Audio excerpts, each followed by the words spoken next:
America और Iran के बीच 6 हफ्तों से चल रहे तनाव के बीच अब एक बड़ी और बेहद अहम खबर सामने आई है। पाकिस्तान की राजधानी इस्लामाबाद में चल रही हाई लेवल शांति वार्ता में अमेरिका ने ईरान की एक बड़ी शर्त मान ली है। क्या यह समझौते की शुरुआत है? क्या हार्मोज जलडमरू मध्य फिर से खुलने वाला है? और क्या दुनिया एक बड़े युद्ध से बचने के करीब पहुंच चुकी है? आइए पूरी खबर विस्तार से समझते हैं।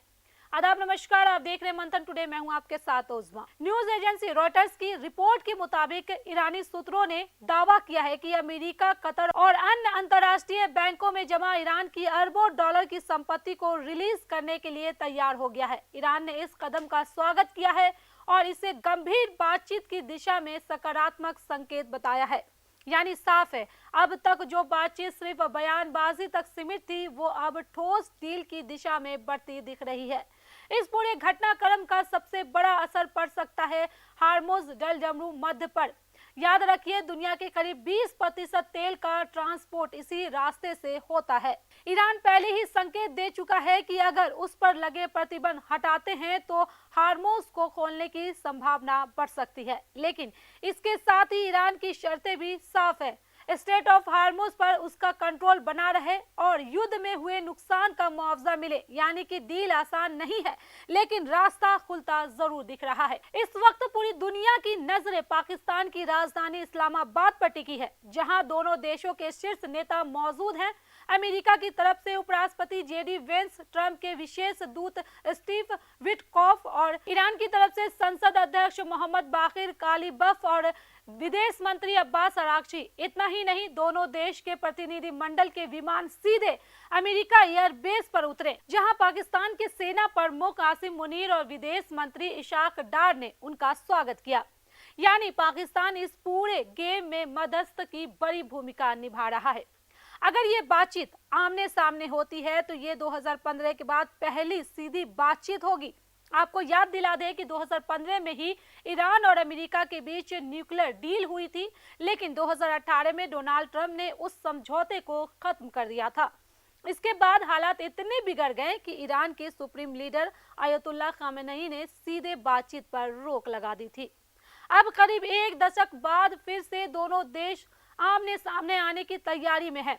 हालांकि सब कुछ सामान्य नहीं है। ईरान ने पहले ही साफ कर दिया था कि जब तक प्रतिबंध हटाने पर ठोस कदम और लेबनान में युद्ध विराम की गारंटी नहीं मिलती है, तब तक बातचीत आगे नहीं बढ़ेगी।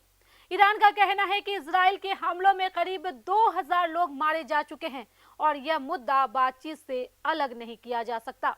वहीं अमेरिका और इजराइल दोनों ने साफ कर दिया है कि लेबनान ऑपरेशन इस वार्ता का हिस्सा नहीं है। यानी यहाँ एक बड़ा टकराव साफ दिख रहा है। ईरान चाहता है कि सभी मुद्दे एक साथ सुलझे, जबकि अमेरिका कुछ मुद्दों को अलग रखना चाहता है। रिपोर्ट्स के मुताबिक अब पाकिस्तान एक अहम कड़ी बन गया है।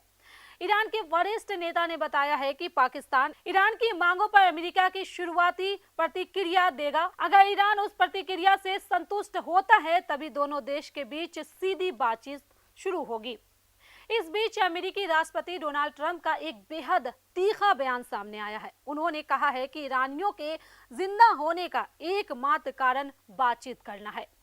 ट्रंप ने यह भी कहा है कि ईरान के पास अब इंटरनेशनल जलमार्ग का इस्तेमाल कर दबाव बनाने के अलावा कोई विकल्प नहीं बचा है। इस बयान ने साफ कर दिया है कि अमेरिका अब भी दबाव की रणनीति से पीछे नहीं हट रहा। तो कुल मिलाकर अमेरिका ने पहली बार ईरान की एक बड़ी शर्त मानी है।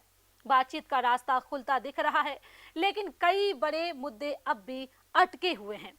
और सबसे अहम, अगर ये वार्ता सफल होती है तो ना सिर्फ मध्य पूर्व में शांति की उम्मीद बढ़ेगी, बल्कि पूरी दुनिया की अर्थव्यवस्था भी इसका बड़ा असर पड़ेगा। अब देखना ये होगा कि क्या इस्लामाबाद में शुरू हुई ये कूटनीति इतिहास रचती है या फिर एक और असफल कोशिश बनकर रह जाती है। तो चलिए, फिलहाल इस खबर में बस इतना ही। देश विदेश की ऐसी तमाम बड़ी खबरों के लिए बने रहे मंथन टुडे के साथ। साथ ही हमारे चैनल को लाइक करें, सब्सक्राइब करें, फॉलो करें और निष्पक्ष पत्रकारिता देखना है तो देखते रहे मंथन टुडे। बहुत बहुत शुक्रिया।